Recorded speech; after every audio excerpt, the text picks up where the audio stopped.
This is actually part 17 now of our Revelation series teaching.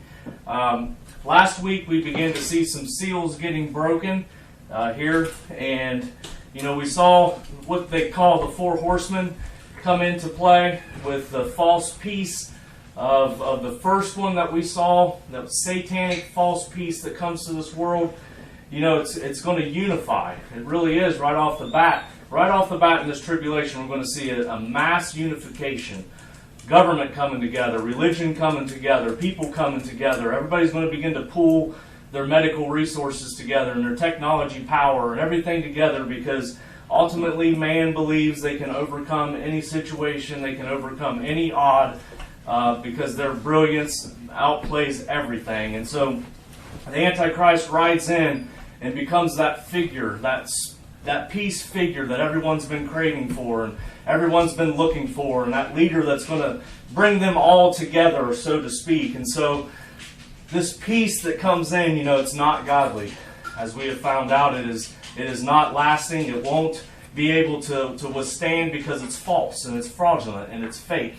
And even though he came in on that white horse wearing a crown with a bow, he had no arrow, so he's going to be a diplomacy good speaker. He's going to just be a unified, but it's going to corrupt and it's going to break apart and it's going to fall apart just as quickly as it comes into play. And so after that peace, we see the world goes into war. And after the war, economic collapse and famine comes. And then that is followed by widespread death. And so last week we saw that widespread death gave us a number of a quarter of the world's population. And what an amazing number. I mean, that's something that we can't even fathom or can't even understand, come to grips with.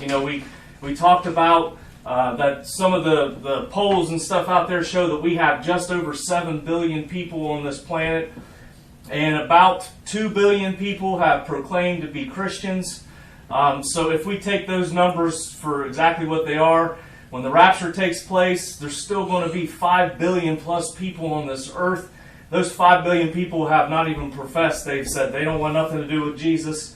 And so what a staggering number of people that's going to be left behind. So if we look at that fourth of the population being gone, and that's 1.25 billion people, I mean, it's just unbelievable numbers to even try to wrap our minds around, that amount of people dying, the amount of disease and pestilence, famine that's going to be on this world, as every institution that's breaking down and crumbling and falling apart around them, it's anything that's left is going to be so overburdened and overwhelmed that there's just, I have this vision of bodies everywhere. Are they just digging mass pits and throwing people in them? We've seen that kind of thing happen before in wartime places especially.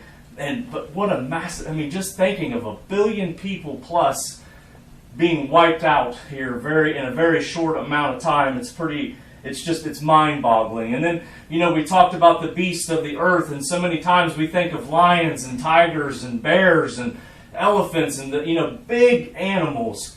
And sometimes we forget about the little things like a rat or a mosquito, how destructive they can be in times of chaos. The rat, through history and through many of the plagues before, the rat thrived on chaos and disorder, and its population actually grew and just drug, pestilence and disease all over the place. And so, sometimes we forget about the small rat and how destructive he can be, and during that time could very well be a beast. And so, at the end of last week, we saw the tribulation saints crying out to God, asking for, when are we going to be avenged for what has been done for us? And God gave them a robe and told them, you just have to be patient a little longer. And I know that's a quick overview of what we went through last week, but I do like to give a little bit of an overview as we come in of what we talked about before, just to kind of bring us back up, refresh us a little bit in our minds. And something that God has really been impressing on me this week and over these last few days is that we have become so complacent in believing in God's power. We want to think about God as this king that is a quiet king and a loving and compassionate and mercy and grace-filled King. And while we need every bit of that we can get, I certainly need that in my life, we disregard the other side of God that we begin to see in the book of Revelation, in this judgment that is coming, the wrath and the fury of God that's coming. And we kind of lay that off to the side, and we kind of, it's like we believe the first 65 books, but we don't really want to take this one for much more than a grain of salt. We don't really want to dig into it. We don't want to think about God being a God of judgment and destruction and utterly destroying the earth and people and infrastructure and all that stuff. We don't want to think about it because it makes us uncomfortable. We've got comfortable believing that he was just a lamb that was slain. We've got comfortable believing that he's just a king that only shows compassion. And in fact, that's what the world has hammered so hard, is how can he judge? He's a God of love. And while he is those things, the Bible also tells us that his vengeance is final. And what he is going to do and what he is going to bring against this world is going to be something that's unmatched, unparalleled against anything that man has ever thought he was. Man thinks he's so brilliant and so smart, and we've got all these medical breakthroughs and technological breakthroughs, and yet God's saying your brilliance and your stuff that you have built up so high is nothing compared to my power. And we refuse to turn to him. We refuse to give him any glory or any credit. And we just look at ourselves and what have I done? Look at how much money I've made. Look at what I've built. Look at my title. And all of that stuff doesn't matter. God wants our hearts, and he wants us to be humbled servants. And so, during this time that's coming, this judgment that is coming, God's full power, full vengeance, and full judgment, justice is going to be given out to this world, and it's going to show them what a mighty, powerful God he really is. We've lied to ourselves for so long, believing that God will never pour out judgment and never show any different kind of signs. He's only going to give us good things, and if we just follow him, everything will be good and fine, and our finances will be great. And that's nothing but deception, because the devil hates us. And he doesn't want you to have any joy in your life. And so we've got to remember that piece. And we've also got to remember that God is a God of judgment. And he is a God of wrath, as we are going to see. And he's growing tired of our wickedness. And so as we start into this next seal that we're getting into in Revelation, I just wanted to give us a couple verses here in Psalms.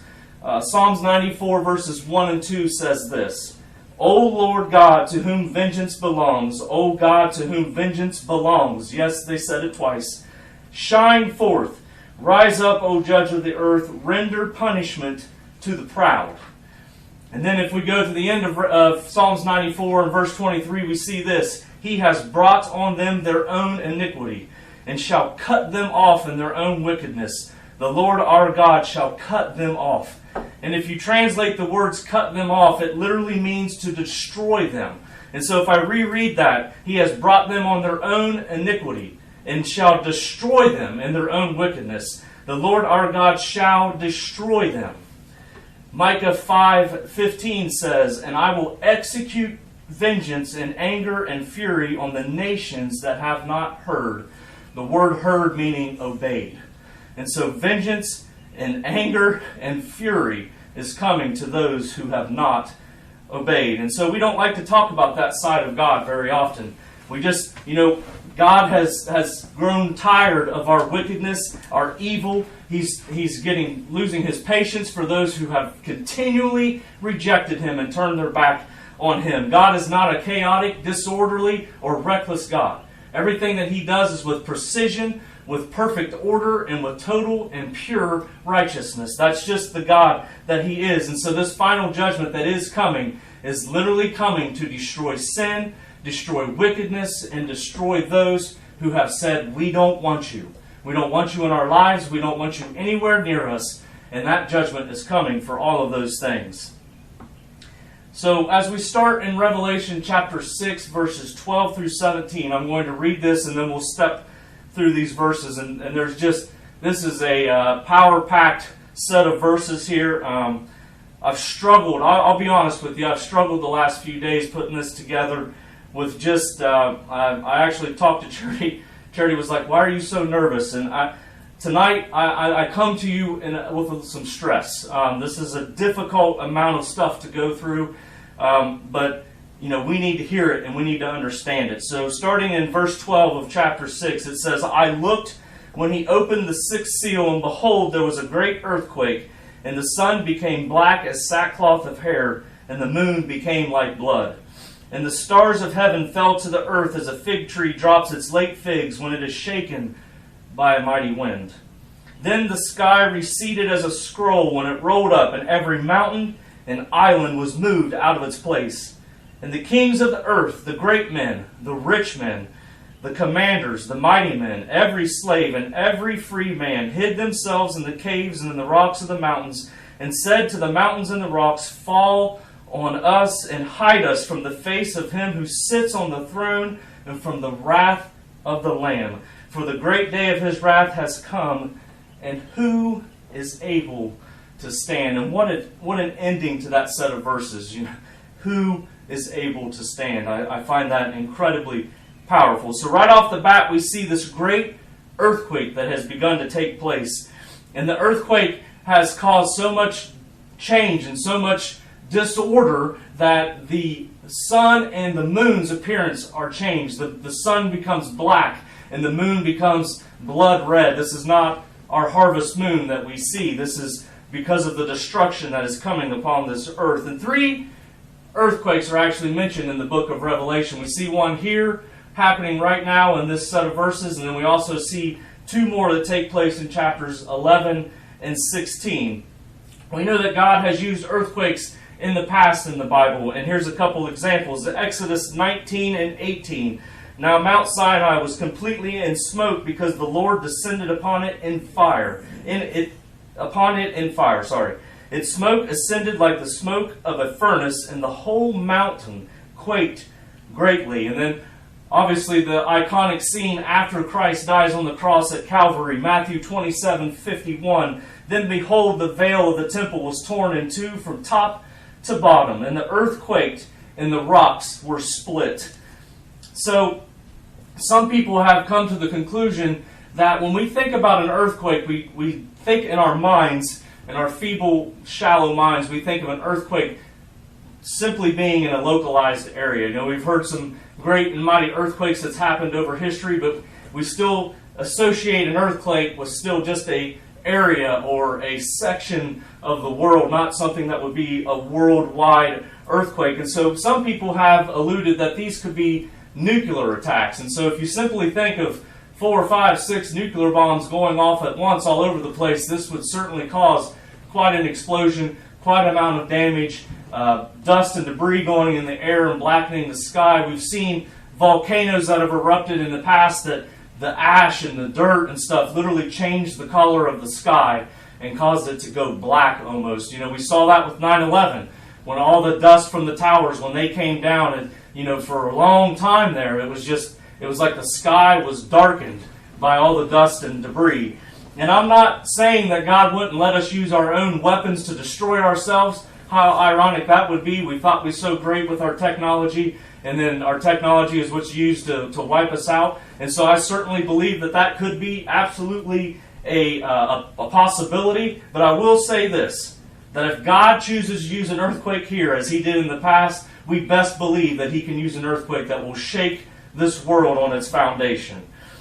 Continuing on in Revelation 6, verses 13, it says this, And the stars of heaven fell to the earth, as a fig tree drops its late figs when it is shaken by a mighty wind. Now, in research that I've done, most astronomers say that stars are much bigger than the earth. In fact, just to give us some perspective here, the sun, for as big and as massive as we believe it is, and certainly we can see it in the sky, it is a massive, massive star.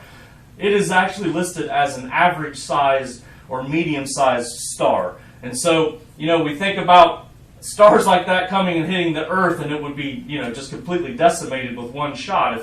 If a star the size of the sun hit us, we would be wiped out. And so, one thing that you can look at with stars is when it is translated in the Greek, it can actually mean meteors, things that are from high up in the sky. And so, if we think of a massive meteor shower happening all over the world, that could be something that's happening here. Other people believe these could be, again, missiles launching all over the place at once. I've certainly seen pictures in past history, in past wars, where, attacks were happening at nighttime and the entire sky was lit up with missiles and bombs and things being shot off all at once, and the whole sky was just lit up with all this stuff happening. So whether this is actual stars or meteors coming down or missiles flying all over the place, be very, very mindful that these are going to be coming in abundance, like figs dropping from a fig tree during a mighty, mighty storm. Now, I've never seen figs fall from a tree. My parents where they used to live, they had a walnut tree, and I've seen how those walnuts can just fall and just come down in a mighty windstorm or a mighty storm that is happening, and those walnuts just fall like big rocks, and so something like that. I mean, it's mind-boggling and very difficult for us to understand, but just know that the abundance of this and the power of this that is coming is going to come like a tree that's being shaken and the figs just falling off by this mighty, powerful move of God. Continuing on to Revelation 6, verse 14, then the sky receded as a scroll when it is rolled up, and every mountain and island was moved out of its place. And I read that, and so many things in Revelation just make us kind of pause and think, my goodness, the force and the power that would be required to do something like this. Every mountain and every island moved out of its place. And then, we forget about the part there where it says the sky was receded, rolled up like a scroll. That is an incredible vision to try and, again, it's very hard to wrap your mind around. I thought about like tsunamis when they come, when it talks about the sky rolling up as a scroll, and how tsunamis, they say typically with a tsunami, the water will recede way out into the ocean, and they say many people are lost that way because they go out thinking what's going on, and so they wander way out into the seabed, and then those first waves come back, and many people are swept out to sea. But when I started to research some of these things about tsunamis, they said that yes, those waves start to come back in, but the first wave generally is not too bad. It can be destructive, but a lot of times it's not as bad. It's the ones that start to come in after it. And so then I found, and many of you may remember this, back in 2004, one of the worst tsunamis ever recorded in history happened in the Indian Ocean, and reports show that nearly 230,000 people were killed by this tsunami. And tsunamis can actually travel upwards of 500 miles an hour across the ocean. It's just incredible. And according to National Geographic, they said that this tsunami had the force of 23,000 Hiroshima-type atomic bombs. I mean, that is some incredible, incredible force. 11 countries' coastlines were affected by this tsunami in 2004 in the Indian Ocean. This went all the way from the east of Africa all the way to Thailand. And Africa was actually about 3,000 miles away from the original point of where this tsunami first hit, and that when it made its way to Africa, it still had enough force to kill people and to damage and destroy property. I mean, just an incredible, incredible amount of power with this tsunami. And that's just such a small fraction of what is actually coming here. But I was trying to give you a little bit of a glimpse of a mindset, because with this tsunami, they actually said that the island of Sumatra moved about 100 feet to the southwest when this tsunami hit. And so this one tsunami was able to actually move an island about 100 feet to the southwest. Now, magnify that to the power that will be required to move every single mountain and every island and cause the sky to roll up like a scroll. I mean, this is unbelievable power. This is unbelievable force that is coming to the wicked, to this corrupted, evil world. Isaiah 24:20 says this, "The earth shall reel to and fro like a drunkard, and shall totter like a hut. Its transgression shall be heavy upon it, and it will fall and not rise again. Again, I say this, we must be careful not to dismiss the power of God when it comes to judgment. We don't like to talk about it. It's a difficult subject. We try to stay away from it. But it is real, and it is something that God has said is coming. And He's telling the church people today, He's saying, get ready. Make sure your lives are right with me. Make sure that when you walk outside of your home, that you are affecting people in a Christ-like manner. The last thing we want is because our influence turns someone away from Christ so much that they would have to live through this terrible time. We have got to really take a hold of this, being witnesses to this world that's broken and lost. The only thing that matters in our life should be getting people in a better relationship with God, getting ourselves in a better relationship with God, letting God handle the things after that, because they are just brief and like a vapor. But the most important, we're talking about eternity here. We're talking about heaven and hell. These are the two choices that we have. We have a choice to make. We can either go to heaven or we can go to hell. And God's saying we have to be ready. And just be thankful that as of today, right now, God's grace and mercy is holding this terrible thing that is coming to this world until after the church is raptured. But my goodness, we have to get ready. We've got to wake up. We've got to get out of the sleeping that we have done. God is telling us it is time to wake up. I am still with the church. I am still in the midst of the church. But I need you to wake up and see what is coming. Revelation 6, verses 15 and 16. And the kings of the earth, the great men, the rich men, the commanders, the mighty men, every slave and every free man, hid themselves in the caves and in the rocks of the mountains, and said to the mountains and the rocks, fall on us and hide us from the face of him who sits on the throne and from the wrath of the Lamb. And I just want you to think about 9/11. I want you to think about terrible hurricanes that have happened, terrible tornadoes that have happened, the most bloodiest, deadliest wars that we've ever seen. And what is the common theme and the common scene there? It is people fleeing. You know, they're not stopping and making a checklist of basic utilities and basic needs to get me through tomorrow. They are simply trying to get out of the destruction zone. They are trying to get out of where the bombs are hitting. They're trying to get away from what is blowing up and exploding around them. They're simply thinking about ultimate survival. What can I do right now to get away and not die? And that's what's happening right here. And every class of person will be affected by this. Every free man, every slave, every great commander, every king, every prince, everybody. Literally lays them all out right here. No one will be able to get away from that judgment that is coming. And so they're literally running for their lives. They're scared to death. And so the world has done this. They've said we don't need God. We don't need the Bible. It's just a book. It's just a fairy tale. It's another superhero action movie. You want to do something on a cold, rainy day, you ain't got nothing else to do, read some Bible, maybe it'll put you to sleep. That is literally where we are as a world. And maybe some Christians have even got to that point that we don't even want to pick up His Word and read it. We don't want to be bothered with spending a few extra moments with God. We go on Sunday, and then we come home, and we're like, I wish you would just stay at church on Sunday. Don't really follow me home. I don't have time for you this week. That's really where our world is at. We have focused on man and what man can do so much that we have trusted man more than we've trusted God. And it kind of pained me to put this quote in here, but I just wanted to see, I want you to see and hear how people are thinking. Michael Moore said this. He's a pretty far left guy, if you know anything about Michael Moore. Mother Nature is sending us a huge, huge warning. Mother Nature has sent us to our timeout rooms. And we're supposed to spend this time thinking about how we mess things up so bad.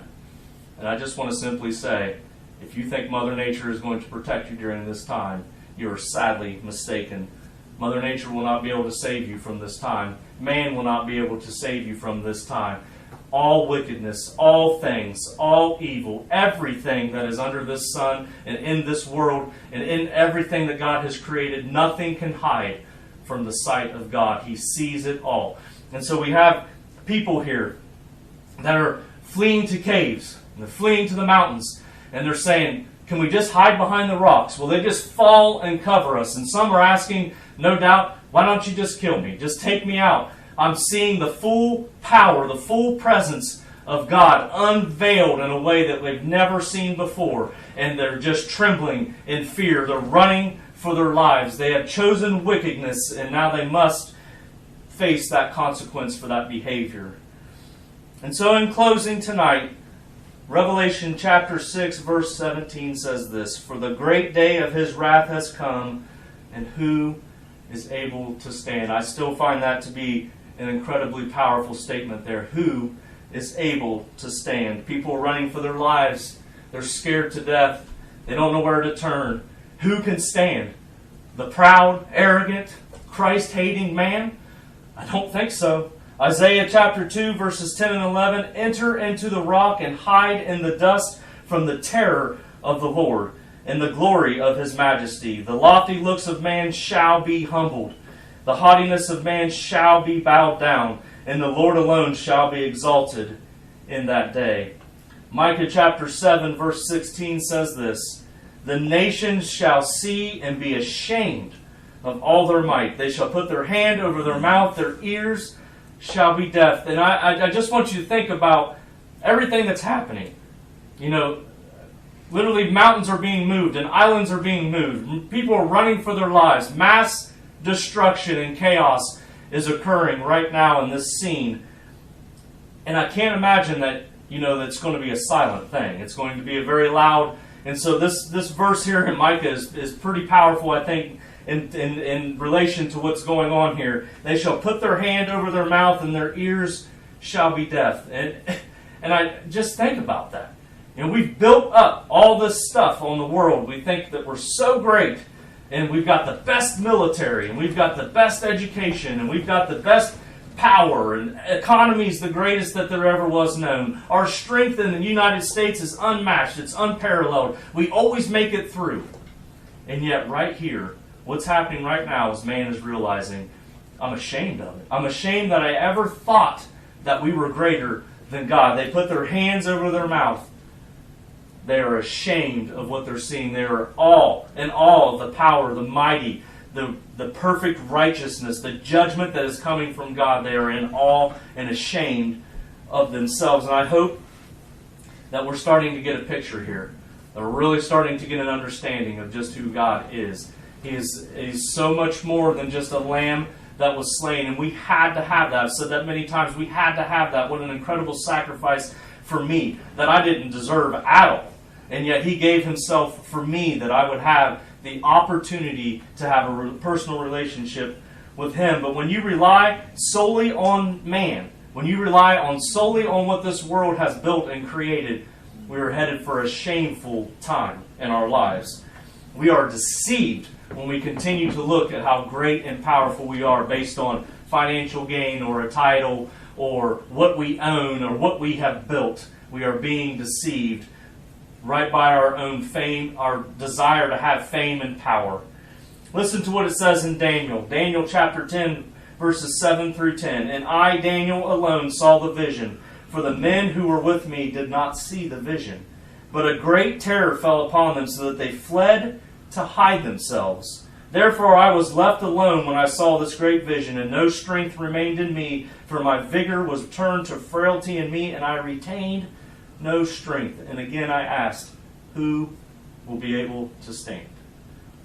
And we have men that saw the troubling look on Daniel's face. They didn't even see the vision that was being given to Daniel, and yet they fled from the area to hide themselves, just based on seeing Daniel's expression. And then after Daniel was given this vision, he had no strength. He was weakened. He was sickened. And who can stand in the mighty power and glory of God? Pastor Toll said this: "The Bible said that the double-minded man is unstable, he's not established, he's unsure, and he's easily knocked over. Who can stand?" Some of you can't even decide whether or not you want to join the church or not. "Well, you know me, I don't know if I want to make that kind of commitment." "Well, I just don't know." Yeah, go ahead, play musical church. Just keep dragging your family around from place to place. That way nobody ever knows whether or not you're in church, so you can act like and imagine that you're really faithful when you're just playing, and you're neither faithful nor fruitful. Mighty men and women of God are people like Shadrach, Meshach, and Abednego. They won't bend, they won't bow, and ultimately they won't burn. Mighty men and women of God are undaunted by the deception and threats of the enemy. They can look right into the face of his fury. They can face, as it were, hell unleashed and move forward without fear, trusting in the Lord.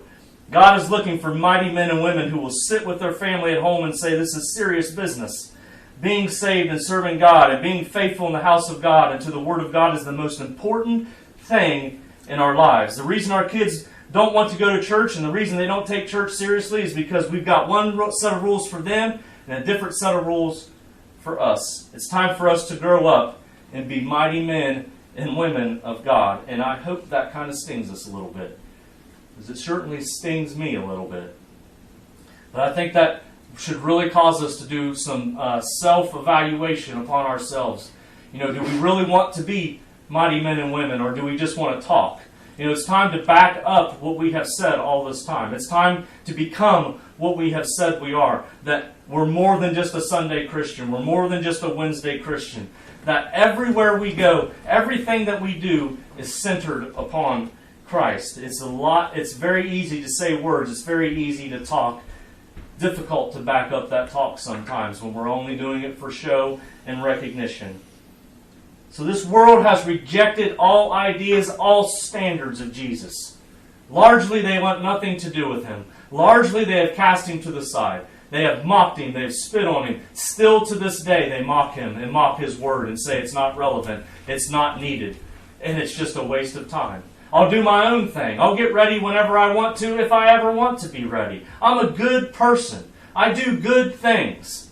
But you don't have a relationship with Jesus Christ, and judgment is coming for those who continually reject his word. Instead, we have chosen to believe in man and man's brilliance. We somehow believe that billions of years ago that there was this primordial soup and that it was rich with organisms and that they all got together and after billions of years and millions of years, something comes out of that soup and then, it evolves and turns into something else, and then we get to where we are today, billions of years later. We choose to believe something like that, but we won't give any time to Christ. We won't give any time to get right with him or to have a relationship with him. We would choose instead to believe that this Big Bang Theory occurred, that there was this mass amount of energy in space that all of a sudden came together and began to create things, and here we are today, billions of years later. This is what we have put our trust in. We believe that scientists and doctors and all of that stuff is so smart and so brilliant that we just turn everything over and give it to them because they are the brilliance of this country. They are the smart of this country. And we absolutely need those people. God gave us men like that, men and women like that for a reason. We go to the doctor, they've done great things. But we're so willing to turn that over and say our government runs everything we do. Our companies that we work for, look how great and powerful they are. Look what they have done. Look what they're doing. I just follow that. I'm going to give my life to the company. I've heard so many people say that. I actually heard a guy that has worked at my workplace for many, many years. He actually made the statement, I owe my life to the company. We'll give our lives to man-made institutions. We'll give our lives to man-made things. We'll give our lives to man. And we've completely turned away from God. We don't want him in our homes. We don't want him in our school buildings. We don't want him, in our workforce. And many churches out there don't even want really God to be involved in church. Just let me come in, do my couple hours of community service in here, look like a great guy, and I'll go home and continue on my own way. We have turned our backs on him so much. And God says, I'm getting sick and tired of it. I'm growing weary of it. Listen to this quote from David Breese. He said, the love of God is eternal. His patience is not. Judgment is coming, and it's going to be displayed with such force and such power and such mightiness that the only thing people will realize is that this truly came from God himself. God is growing tired of our pride, our wickedness, and our free-willing sin. I'll just do what makes me feel good. I'll just go along and just continue to be who I want to be.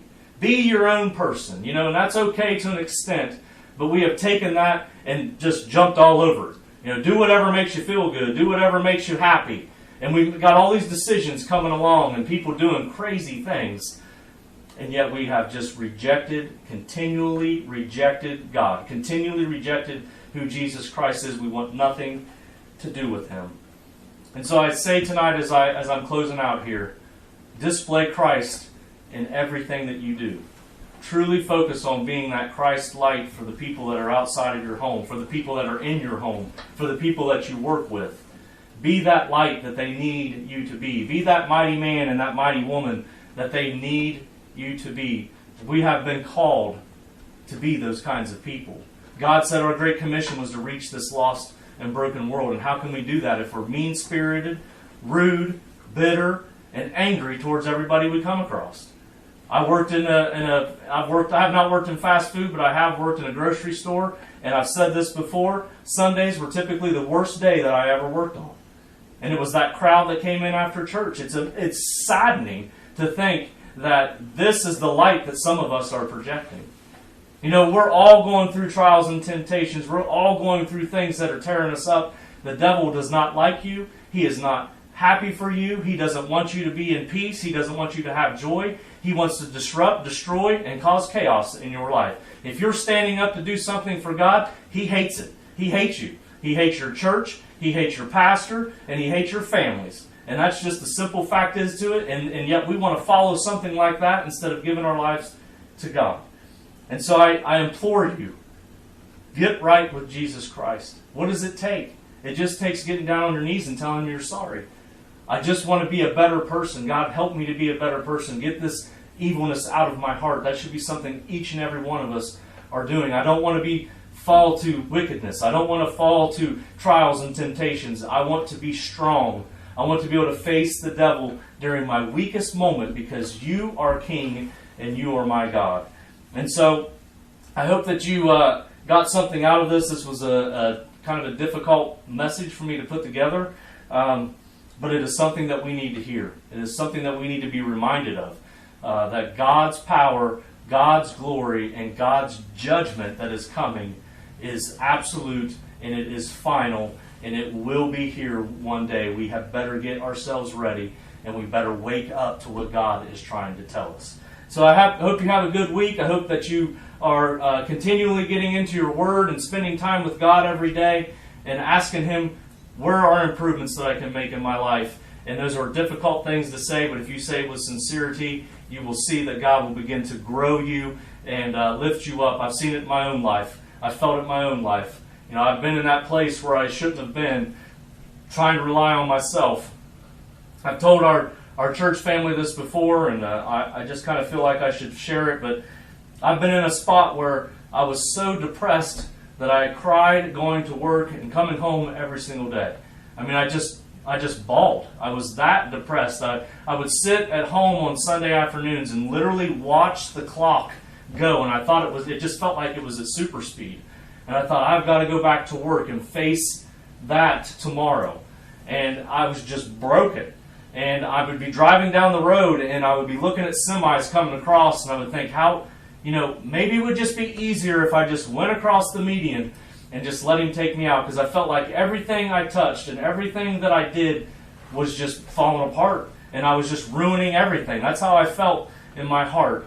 But God was speaking to me during that time, and even though I was broken and even though I was hurt and even though I was crying my eyes out all the way to work and back home and just sick, I just felt sick all the time, God was wrestling with me and trying to tell me to wake up. He needed to speak some life into me, and I just didn't want to hear it. And so that caused me to go into this depressive state. And I was pretty depressed for quite a while. But God has pulled me out of that, and He has showed me what power and might He can do if I'll just turn it over to Him. And you say it's easy to say that. And it is easy to say that. It is difficult. We still struggle with control. We want to control everything. But turn your stuff over to God. God wants to take that burden from you, and it is difficult to do. We struggle with that. But God can pull you out of the pit that you are in. He can pull you out of the pit of despair and the loneliness that you may be in. Whatever's going in your life, it is not too big for God to handle. So have a blessed week, and I appreciate your support and for listening in, and we'll see you next week.